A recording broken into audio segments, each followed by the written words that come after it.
Hey friends, Jared Weggeland here from Focus Group Florida, Keller Williams Realty, Focus Homes, your local custom home builder, and Focus Remodels when you love where you live and you want to make it better.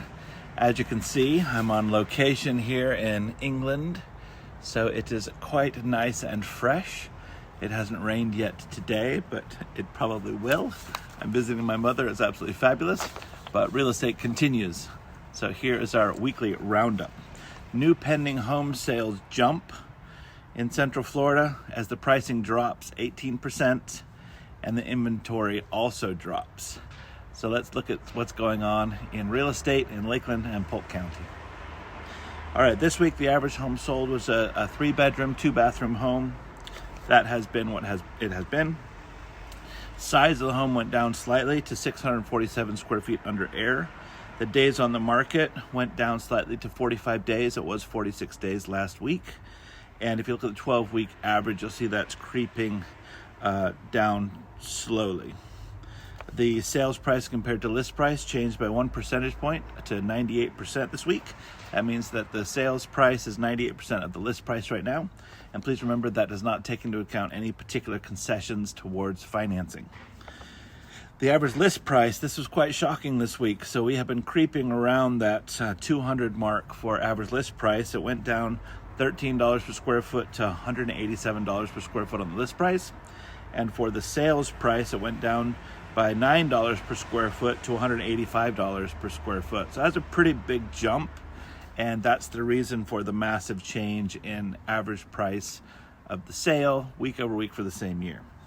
List price went down $43,000 to $308, $385. And the sold price went down $38,000 to $304, $438. And if we look at those numbers for the week over week, that's a minus 18.6% in pricing for this specific week for those specific homes sold in the last 7 days. However, if we look at the 4 previous weeks, the average of those is 11% price growth. Since the Fed rate drop, we can automatically feel more activity in the marketplace, more people showing up at open houses, more offers being made, more activity in general.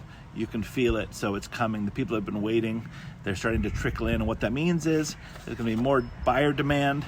Houses are going to come off the market. Prices will continue to rise. So the best course of action is to save now and save later. What I mean by that is you save now with the price that you can get today. And if the rates continue to go down as is being predicted, then you will save again when you refinance. If you wait for that rate, that price will be higher and you'll be paying a higher price. You'll be giving more equity to the current sellers than needs be. All right. If we look at our new listings and sold and pending for the week, then we went down in new listings quite a bit from 95 to 67 new listings. The sold listings stayed about the same. We're at 62. We were at 64 last week. And thankfully, our new pendings went up. We're not at 100 yet, but last week, if you remember, we were at 58, and we've jumped up 36 to 84 new pending, which is great. Now, what that means is that we have more pending than listings. We're taking more off the market than putting on. So we're at a 79.8% replenishment ratio. So we'll see that when we look at overall listings in just a minute. For Polk County, similar.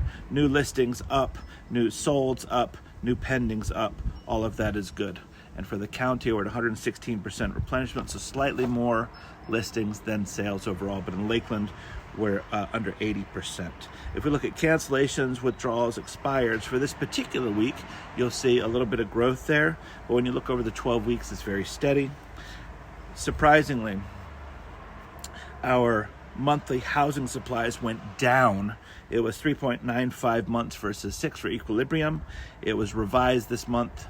For last month was 4.03. For August, it was 3.85. So now we only have 64% of the needed homes. We had 67, so we have a drop of 3 percentage points. And that means the same happened for a housing shortage. We had 33% shortage, now we have a 36% shortage. And that shows in the active listings. We actually went down listings in Lakeland this week by 25 units. And our price drops actually increased by 2 percentage points. So there's a lot of things going on there. So if you're new to YouTube, please subscribe for future things, and I will see you again next week. Bye-bye.